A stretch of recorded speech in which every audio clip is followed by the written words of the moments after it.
Abba gida ko gawuna. Zaben 2023 a jihar Kano.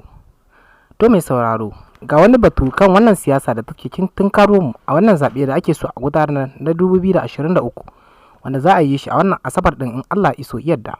To mai sauraro, amma kafin ka kai ga sauraron wannan jawabi, muna roƙonka idan har wannan shine karanka na farko na kawo ziyara cikin wannan channel tamu mai suna Daular Arewa, to ka daure ka danna mana subscribing.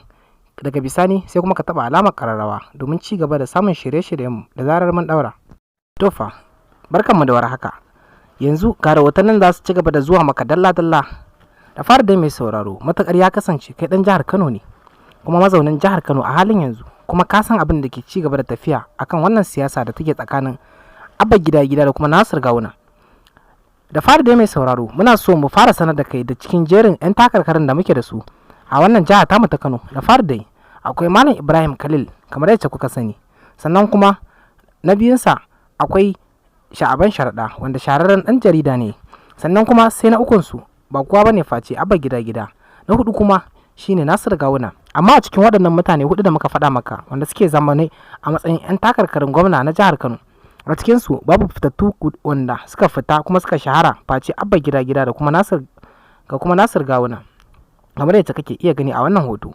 A cikinsu ne tururuwan masoya za su kare wajen kaɗe ƙuri'unsu kamar yadda kake iya gani, duk da dai mun san cewa Nasir Gawuna da Sha'aban Sharaɗan su ma kansu suna da dubbannin masoya a jihar ta Kano, tun da dai ka san an ce rayuwa ta ce ba zai yiwu a ce ra'ayin mutane ya kasance duka guri ɗaya ba ne. To amma mai sauraro, a cikin waɗannan mutane biyun, kai a tunaninka da fahimtarka wanne ne su fi cancanta a tsakanin Nasir Gawuna da kuma Abba gida kamar da ya muka sanya maka a wannan bidiyo, duk da mun san ra'ayinka ba zai zo ra'ayi daidai da ra'ayin kowa ba. Amma mai sauraro, muna so ka ɗan yi la'akari da wani abu ɗaya.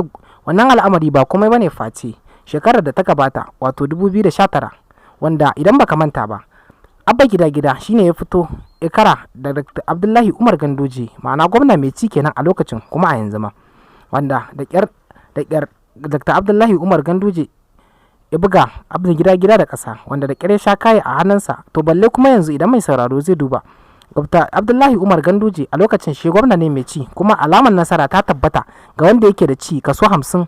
A duk lokacin da ya zama na mulki na hannunka, to fa tabbas alamar nasara kana da kaso 50 na wannan al'amari. To yanzu ya za ta kaya kenan a cikin wannan shekara kuma a wannan zaɓe. Muna roƙon Allah da ya kai mu zuwa lokacin domin mu tsaya mu ga yadda za ta kaya. Kuma a cikinsu muna roƙon Allah ya zaɓa mana shugaba na gari, don Allah kare ba mu wanda muke so, mun fi son wanda Allah yake son mu da shi. Don haka tabbas mai sauraro, wannan channel tamu za ta ci gaba da kawo muku labari da suka shafi zaben da za a gabatar da yardar Ubangiji. Muna roƙon ku da ku ci gaba da danna mana subscribing, kuma ku ci gaba da bibiyar mu domin ci gaba da samun ingantattun shirye-shiryenmu da labarai akan siyasa da ma ƙasa baki ɗaya da zarar mun ɗaura. Mun gode da kallon wannan bidiyo. Wannan bidiyo mun tanada muku shi ne domin ku ci gaba da bibiyar mu a wannan channel tamu da